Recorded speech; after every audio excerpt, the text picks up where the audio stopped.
Assalamualaikum warahmatullahi wabarakatuh, Sobat Layismu Kendal dimanapun Anda berada. Kembali lagi dengan kami di podcast Layismu, di acara Bincang Layismu. Kali ini kita kedatangan tamu yang spesial ya, yang luar biasa, cocok sekali dengan apa yang akan kita bahas pada waktu ini. Ini Mas Abdul Malik, sehat Mas Malik? Alhamdulillah. Ya, tekan sekali. Oke. Dari mana ya? Capek capek. Oh, capek ya?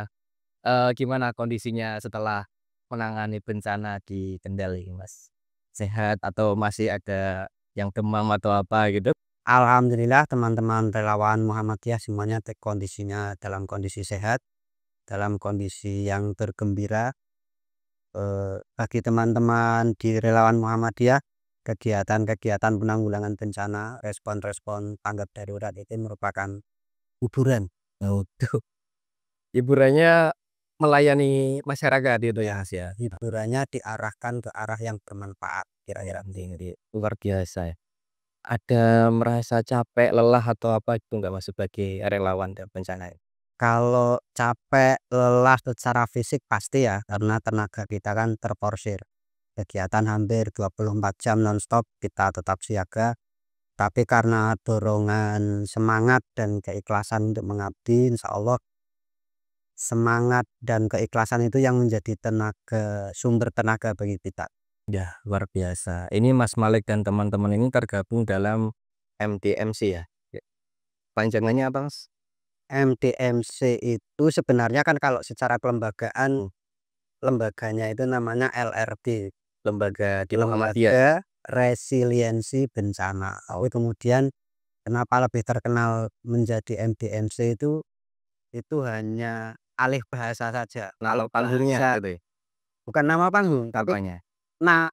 alih bahasa. Oh, Jadi kalau pakai bahasa Indonesia itu LRB, Lembaga Resiliensi Bencana. Kalau pakai bahasa Inggris jadinya MDMC, Muhammadiyah Disaster Management Center. Jadi sama, cuma beda. beda bahasa saja.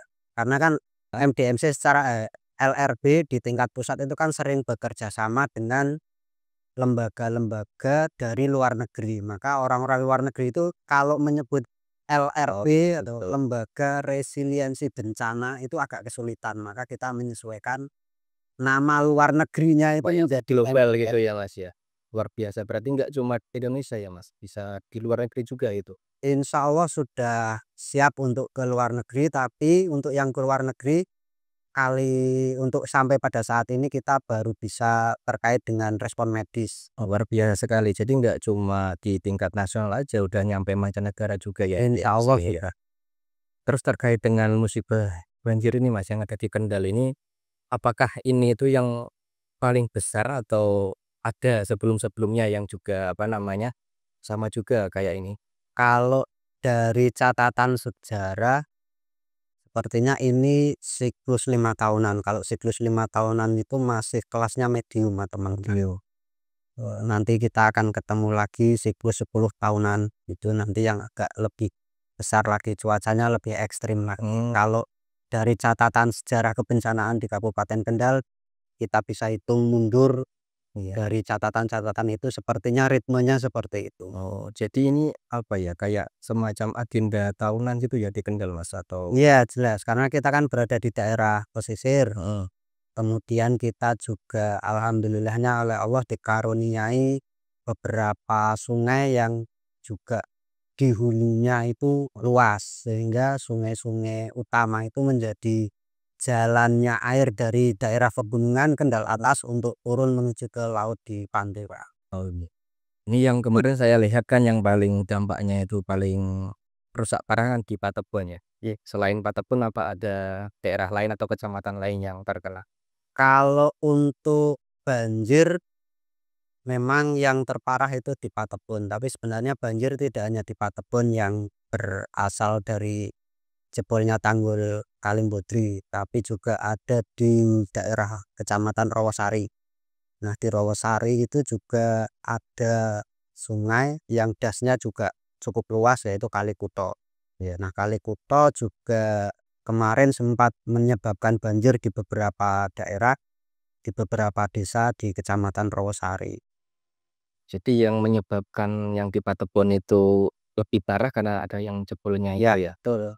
Oh, selain faktor cuaca tadi ya, Mas, ya? Ya, Kemudian yang ini yang ingin saya tanyakan, yang sudah dilakukan oleh MDMC apa menangani masalah itu, banjir?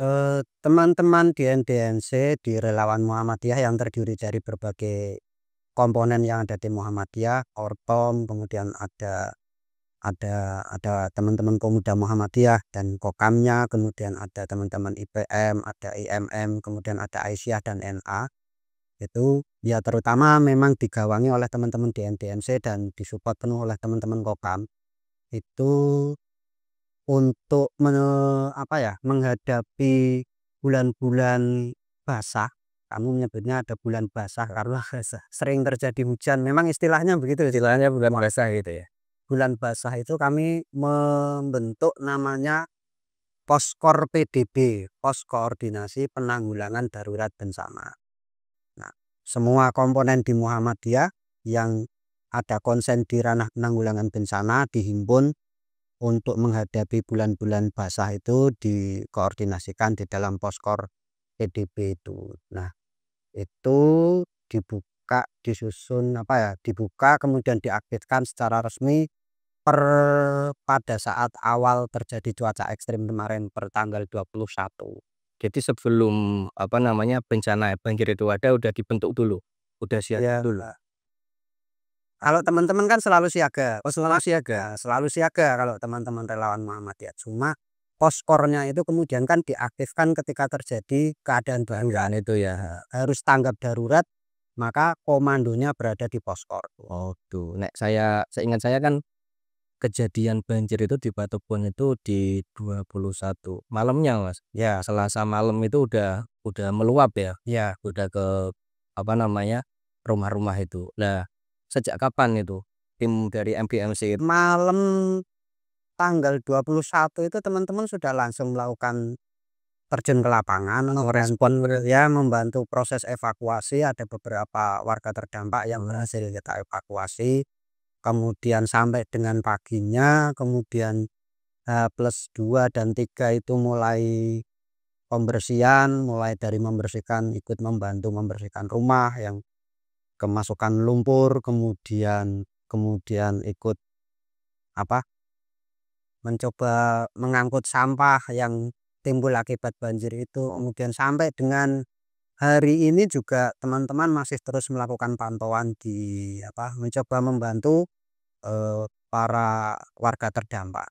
Jadi masih konsisten sampai hari ini ya? Insya Allah masih konsisten. Soalnya kan Bahkan untuk apa ya, hari-hari ini kita mulai konsen ke mengkaji kebutuhan pasca bencana, terutama untuk di sektor pendidikan dan iya, sektor keagamaan. Nah, di sektor pendidikan, amal usaha Muhammadiyah, amal usaha Aisyah itu ada 2 amal usaha, ada TK dan KP yang terdampak. Lah ini coba kita dampingi, kita asesmen kebutuhannya apa, kemudian kira-kira nanti secara kelembagaan Muhammadiyah bisa mensupport apa gitu, ini sedang coba kita koordinasikan. itu bantuan itu hanya untuk amal usaha Muhammadiyah atau yang lain juga, misalnya sekolah negeri atau yang lain? Insya Allah untuk kan kami juga berkoordinasi di poskonya pemerintah gitu. Iya, heeh. Nah, kami di poskonya BPD kemarin sudah coba berkoordinasi. Untuk poskonya BPD itu konsentrasi ke yang sektor pendidikan ya Mas. Untuk yang sektor pendidikan, poskonya BPD itu mulai SD, SMP, SMA. Jadi mereka, maksudnya poskonya BPD mencoba untuk mengkaji kebutuhannya dan mencoba memenuhi kebutuhannya untuk yang SD, SMP, SMA. Nah, kita di Muhammadiyah karena dengan segala sumber daya yang kita miliki coba konsentrasi untuk yang KB dan TK se-Desa Kebun Harjo. Jadi kita konsentrasi di apa, sarana pendidikan yang terdampak di Desa Kebun Harjo. Separah apa Mas kejadiannya di situ? Kalau di sepertinya memang kaum kita yang terdampak paling parah. Paling parah ya? Iya, sepertinya kalau kami melihat di beberapa TK yang lain, alhamdulillah bangunannya masih kokoh. Tetapi di bangunan yang ditempati oleh KB Aisyah itu temboknya sampai jebol, hampir runtuh dan harus direlokasi. Ini ya, kami juga sedang memikirkan bagaimana menyiapkan untuk kemudian bagaimana mengembalikan proses KBM bisa sesegera mungkin berjalan. Nah, ini harus sementara pindah dulu, terus nanti kita sambil memikirkan bagaimana kemudian bisa merecovery bangunan yang jebol itu. Oh ya, ada pengalaman unik nggak Mas kira-kira waktu melakukan respon itu warganya atau menemukan sesuatu yang mungkin unik itu bisa diceritakan kan? Ya, setiap tempat itu memiliki cerita tersendiri. Iya. Kami sadar betul bahwa yang kami hadapi itu adalah warga yang sedang dalam kondisi down secara mental. Jadi memang insya Allah kalau terkait dengan hal-hal seperti itu teman-teman relawan Muhammadiyah sudah siap. Si kuncinya ada di koordinasi. Kalau kita bisa berkoordinasi dengan semua yang terlibat dalam proses penanggulangan bencana itu, insya Allah semuanya akan berjalan dengan lancar. Nah itu untuk teman-teman sendiri Mas, kita kan tahu itu kan nggak gampang ya untuk menjadi relawan di bencana, itu butuh tenaga effort yang lebih lah. Itu teman-teman kira-kira digaji nggak Mas? Ya, kalau bicara masalah gaji, jelas digaji, tapi yang menggaji Allah Subhanahu. Oh Masya Allah, luar biasa ini kan DMC. Karena kalau berbicara kesukarelawanan kan tidak ada istilah gaji ya, karena kan berangkatnya kan sukarelawan. Iya, jadi niatkan karena Allah gitu ya. Nah itu, insya Allah niat itu yang selalu terjaga. Dan mudah-mudahan selalu dijaga oleh Allah. Amin. Bahwa niatan teman-teman itu ikhlas untuk dalam rangka membantu. Meringankan Mendoakan selalu ya untuk kesehatan teman-teman, juga mendapat balasan nanti dari Allah ya. Terus ini Mas, kita kan dengar ya di MDMC ada respon, terus ya itu mungkin teman-teman nggak dapat gaji secara materi, terus tapi ada yang diberikan ke masyarakat, bantuan dan lain sebagainya, itu dananya dari mana? Nah, begini, di dalam ranah penanggulangan bencana di Muhammadiyah ada istilah yang sekarang sudah mulai populer ya. Istilah jenengan semua sudah pernah dengar, ada istilah OMOR. OMOR itu adalah singkatan dari One Muhammadiyah One Response. Jadi baik tenaga maupun sumber daya yang lainnya, ada uang, ada peralatan, itu semuanya bersumber dari keluarga besar Muhammadiyah dan orang-orang yang menitipkan hartanya kepada Muhammadiyah. Tentunya dalam hal ini sebagai pengelola utama adalah Layismu. Karena di Muhammadiyah Layismu lah yang secara spesifik dibentuk untuk menerima dan menyalurkan dana baik zakat, infak, dan sodako. Nah, jadi pendanaan yang kita pakai dalam respon penanggulangan bencana itu sumbernya dari mana? Sumbernya dari masyarakat, dari jamaah, dari umat yang disalurkan dan dikelola melalui Layismu. Layismu tugasnya menghimpun, kami MDMC yang tugasnya menghabiskan, mengalirkan dalam bentuk program-program. Berarti kan semua elemen Muhammadiyah sebetulnya Mas ya. Nah, itu kemudian ya. nah itu kemudian yang kita sebut dengan OMOR itu. Jadi majelis dan lembaga yang ada di Muhammadiyah ketika terjadi bencana sesuai dengan karakter majelis dan lembaganya, sesuai dengan tupoksinya membantu proses penanggulangan bencana dan recovery.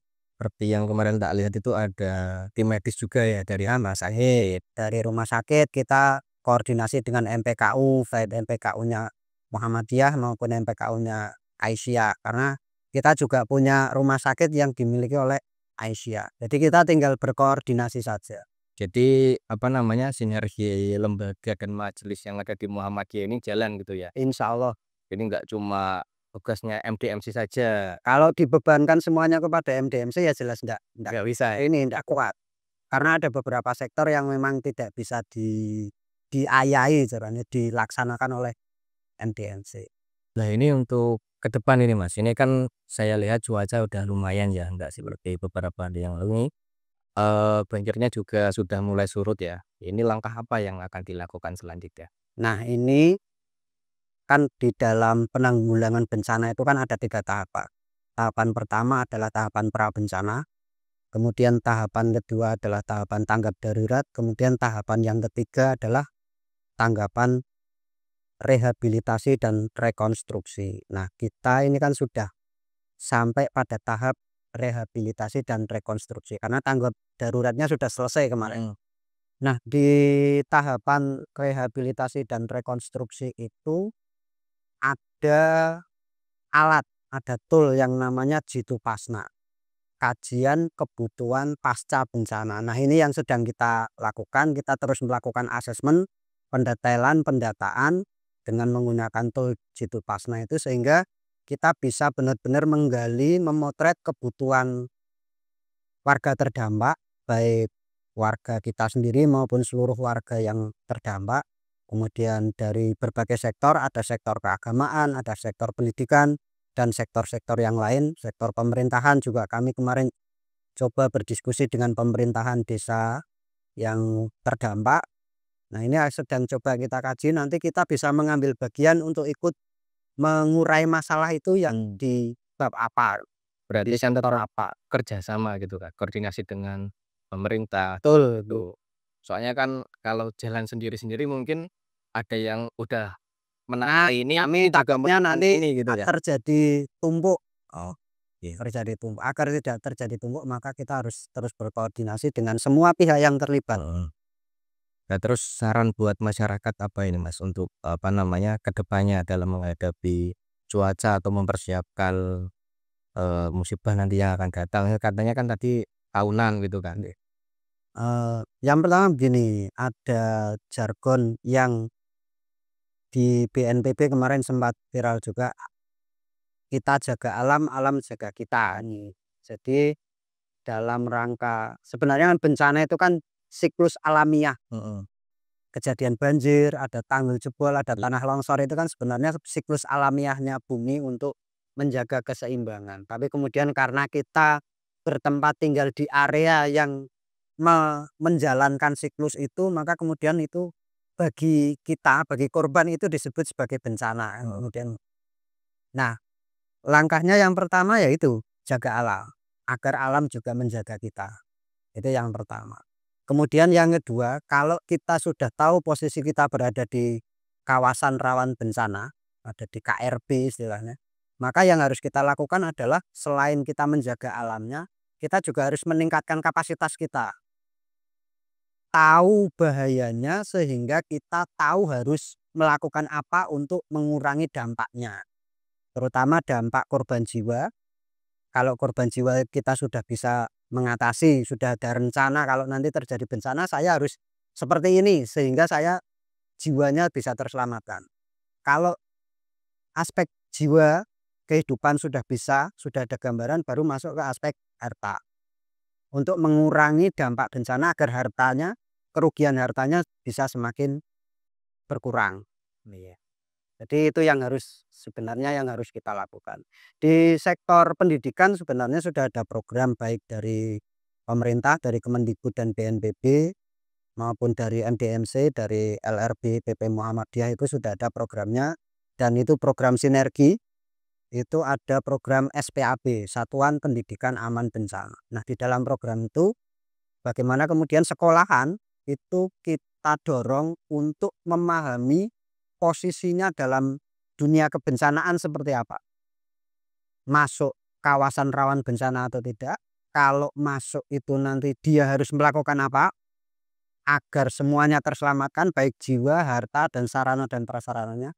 Kalau dia tidak termasuk di dalam daerah kawasan rawan bencana, maka kalau di tempat lain atau tetangganya atau sekolah tetangganya itu terkena bencana, dia tahu harus melakukan apa. Oh gitu. Nah, itu inti di program SPAB. Nah, ini insya Allah ini akan segera kita dorong melalui LRB, melalui MDMC, untuk kemudian akan terus berkoordinasi dengan Majelis Dikdasmen. Nah, ini kemarin sudah ada speak sudah ada obrolan dengan Bapak di Majelis Dikdasmen untuk kemudian kita segera mendorong ini karena dampak bencana di sektor pendidikan walaupun hanya dua aum kita yang terdampak itu, ternyata ketika dihitung juga kerugiannya cukup besar. Lumayan ya. Heeh. Nah, karena kerugiannya cukup besar, maka kita harus persiapkan nih agar nanti kalau terjadi lagi kerugian kita bisa berkurang. Karena kemarin kan saya juga lihat langsung sih Mas, ada kulkas, terus laptop. Nah, Itu semuanya kan akhirnya kan semua sarana pembelajaran, alat peraga pendidikan untuk yang karena kan TK dan KG ya, buku-buku semuanya kan main akhirnya main terendam banjir dan ada beberapa yang karena terendam akhirnya tidak bisa iya. digunakan lagi. Berarti untuk kerugiannya juga cukup lumayan ya Mas ya untuk Ya ini sedang dalam kajian untuk mengetahui berapa nominal pastinya. korban jiwa tapi ada nggak Mas? Untuk yang di Patebuan alhamdulillah tidak ada korban jiwa, tapi yang di daerah atas, di daerah Sukoharjo itu ada saudara kita satu orang yang menjadi korban jiwa karena longsor dan banjir bandang. Jadi longsor menutup sungai, kemudian sungainya menampung air jadi bendungan alami, kemudian ketika bendungan alami itu jebol, maka alirannya menjadi sangat deras dan menghantam beberapa rumah, kemudian ada satu orang korban yang terseret arus itu. Terus kalau untuk masyarakat ini Mas, misalnya yang dia itu juga pengen ikut gitu loh, ingin ingin ikut membantu, ingin gabung di MTMC atau itu gimana cara Nah, bisa silakan saja teman-teman di MDMC itu ada diklat tahunan. Karena kan untuk terjun di ranah kebencanaan itu kan memang harus dibekali dengan ya punya kemampuan-kemampuan khusus ya. Nah, itu teman-teman di MDMC itu biasanya ada agenda tahunan, ada diklat Sarnel. Jadi kita berlatih bersama-sama untuk bagaimana kemudian bisa melakukan pertolongan pertama, proses evakuasi bagi korban baik banjir, kemudian tanah longsor, kemudian di bencana-bencana jenis-jenis bencana yang lain. jadi memang disiapkan ya untuk Ya, itu betul. tiap tahun ya Mas ya pelatihan? Insya Allah setiap tahun agenda itu agenda rutin, agenda resmi, agenda tahunan. Ya mungkin ini terakhir Mas, mungkin ada pesan kepada pemerintah atau masyarakat ya kan mungkin organisasi lainnya dalam menghadapi bencana ke depan itu seperti apa? Gini, yang pertama proses penanganan bencana itu adalah proses yang melibatkan banyak lembaga dan banyak kepala. Maka tidak bisa tidak koordinasi dan kesepahaman itu harus benar-benar terbangun agar satu, masyarakat benar-benar bisa terlayani, warga terdampak benar-benar terlayani. Kemudian yang kedua tidak terjadi tumpang tindih. Nah, maka koordinasi ini menjadi kunci. Kalau sejak awal koordinasinya tidak jadi, tidak klik, ya nanti ke belakangnya mesti akan banyak timbul masalah. Itu yang pertama. Nah, leading sektor untuk bisa mengkoordinasikan itu sebenarnya ada tanggung jawabnya di pemerintah, terutama di BPBD, Badan Penanggulangan Bencana Daerah. Nah, ini kita juga terus berkoordinasi dengan BPBD. Kemudian yang kedua, selain kita harus memperkuat koordinasi kita, yang kedua terkait dengan data, asesmen. Karena kalau kita sudah berkoordinasi, jalannya sudah bagus, pembagian tugasnya sudah benar, kemudian datanya tidak mendukung, ini juga nanti akan berbahaya. Iya. Bisa-bisa salah sasaran Anda. Setelah koordinasi, datanya divalidkan, Validasi data ya. validasi data. Nah, setelah validasi data, diproses RR, rekonstruksi dan rehabilitasi. Itu juga butuh kajian yang memang benar-benar matang. Saya kira tiga hal ini yang perlu menjadi catatan kita bersama seluruh pelaku penanggulangan bencana. Ya, tuh. Ya, luar biasa sekali ini perbincangan kita dengan Mas Malik ya dari MTMC Muhammadiyah. Ya, kita juga sedih sebenarnya Mas untuk bencana yang terjadi ini. Tapi kita selalu berdoa ya untuk korban dan juga untuk MPMC. Semoga diberikan keistiqomahan, kekuatan dan juga selalu berbuat positif dan juga memberi bagi sesama. Amin. Tuhan. Ya, begitu teman-teman perbincangan kita pada kesempatan kali ini. Jangan lupa like, komen, dan subscribe ya. Terima kasih Mas Malik. Oke. Teman-teman sekalian, masyarakat Kabupaten Kendal, dalam ranah penanggulangan bencana ada sebuah slogan yang sangat mendalam. Slogannya adalah kita jaga alam, alam jaga kita. Nah, karena alam itu sudah memberikan banyak hal kepada kita, maka sewajarnya kita juga harus menjaga alam sebagai bentuk rasa terima kasih kita kepada alam. Yang paling sederhana yang bisa kita lakukan adalah seperti yang diajarkan oleh guru-guru kita dulu di TK dan di SD. Jangan membuang sampah sembarangan, karena nanti akan bisa menyebabkan banjir.